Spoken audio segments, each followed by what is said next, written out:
Did the former First Lady of the United States knowingly participate in a massive, years-long cover-up of the president's cognitive decline? We are talking about a bombshell revelation that has set social media ablaze, as Jill Biden finally opens up about what was going through her mind during that disastrous 2024 debate against Donald Trump. Before we continue, if you want to stay on top of everything happening in US politics, hit that subscribe button right now and leave a like. It really helps this channel grow and keeps us bringing you the unfiltered truth every single day. For months, the White House maintained a firm narrative: Joe Biden was capable, sharp, and fit to lead the free world. They dismissed questions about his age as nothing more than partisan attacks. But now, in a startling interview with CBS, Jill Biden has pulled back the curtain, admitting that as she watched that debate unfold, she wasn't just concerned, she was terrified. She told the network, "I wasn't horrified, I was frightened. I had never, ever seen Joe like that before or since. I don't know what happened. As I watched it, I said, oh my God, he's having a stroke. It scared me to death." Think about the implications of that statement for a moment. The person closest to the president, the one who saw him every single day, was allegedly convinced, in real time, that he was suffering a neurological medical emergency on a global stage.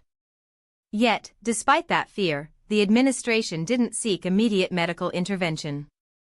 Instead, we saw them continue to trot him out for campaign events, rallies, and official business.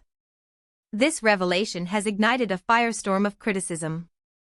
Conservative commentators and political analysts are pointing out a glaring discrepancy between what Jill Biden claims she felt and how she actually behaved.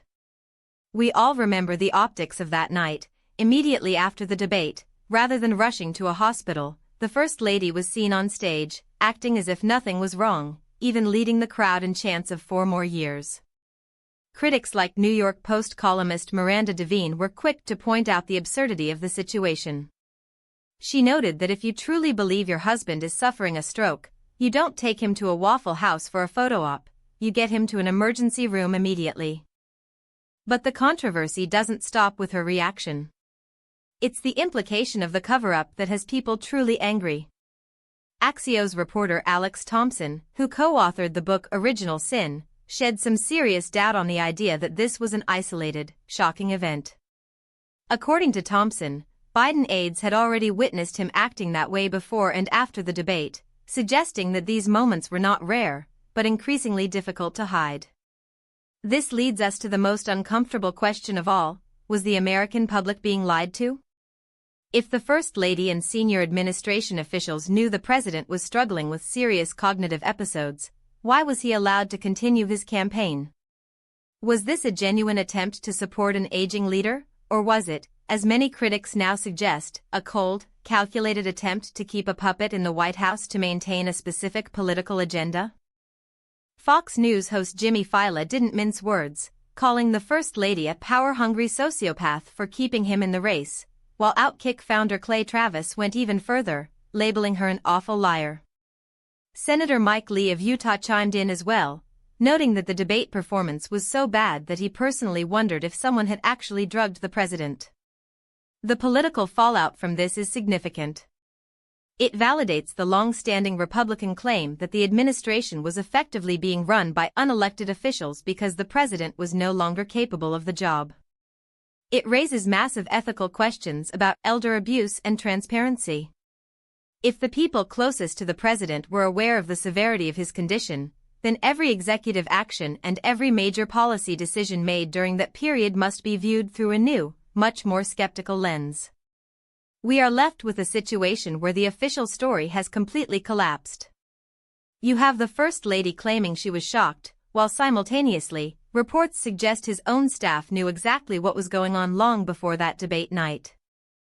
It paints a picture of a White House in survival mode, prioritizing the preservation of power over the health of the individual and the stability of the nation. So, where do we go from here? The public is demanding accountability.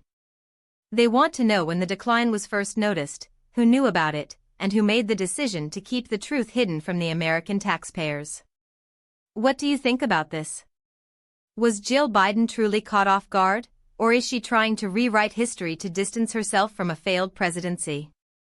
Drop your opinion in the comments below. I read every single one, and I want to hear your perspective on this unfolding disaster.